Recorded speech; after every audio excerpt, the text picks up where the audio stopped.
Chers amis confinés, bonjour. Aujourd'hui, je vous entraîne à la découverte du pissenlit.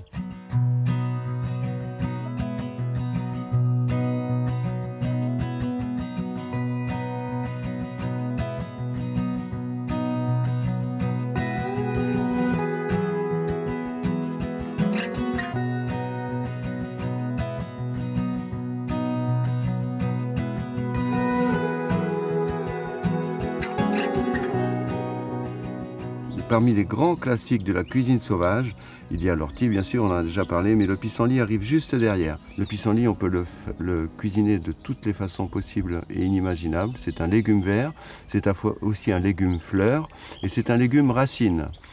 On peut manger des racines de pissenlit avant d'être passé de l'autre côté. C'est très très bon pour la santé, parce qu'on renforce avec le pissenlit, comme avec l'ortie, nos défenses immunitaires.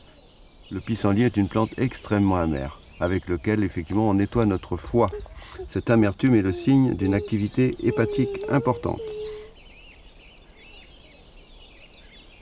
La racine de pissenlit, comme la racine de chicorée, on faisait autrefois de l'ersatz de café. Donc c'est très amer.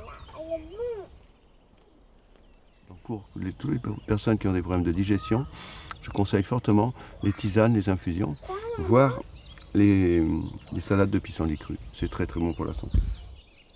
Et comme recette, aujourd'hui, je vous propose une recette originale, originaire de Bourgogne et de Franche-Comté, qui est une recette de cramaillotte. C'est une recette de confiture de fleurs de pissenlit qui a l'aspect du miel. On l'appelle le miel de pissenlit. Donc là, on a nos fleurs de pissenlit. Donc on a ramassé 350 à peu près fleurs de pissenlit. Et bien voilà, encore quelques pissenlits. Merci Adèle. Donc là maintenant, ce qu'on va faire, c'est qu'on va rajouter 1,5 litre d'eau sur les fleurs de pissenlit.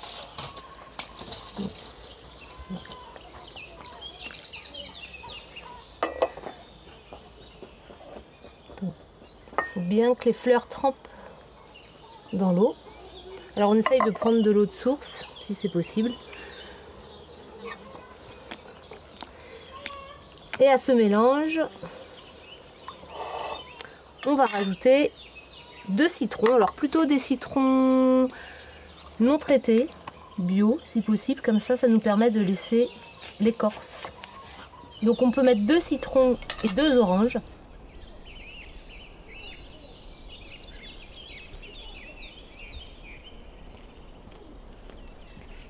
Donc là on mélange bien les fleurs de pissenlit, le citron et les oranges dans l'eau.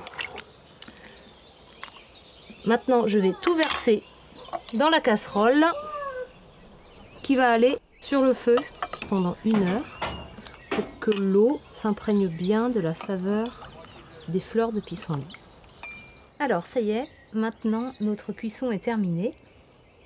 On a laissé à peu près 1 heure mijoter. Donc maintenant, on va filtrer. On va récupérer que le jus. Là, j'ai pris un tissu en fibre d'ortie. Donc après, on peut prendre un filtre à café ou un chinois pour pouvoir passer le jus, notre mixture.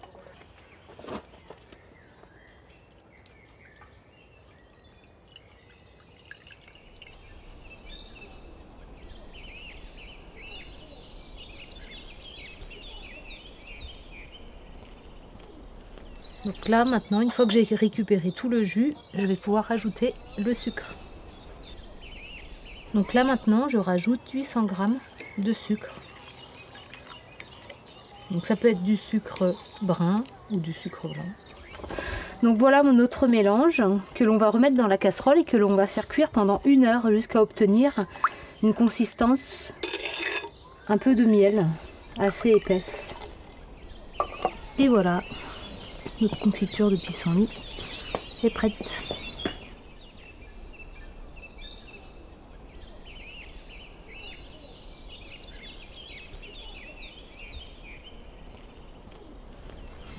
Alors je remplis bien jusqu'au bord quasiment pour éviter qu'il y ait de l'air dans le pot.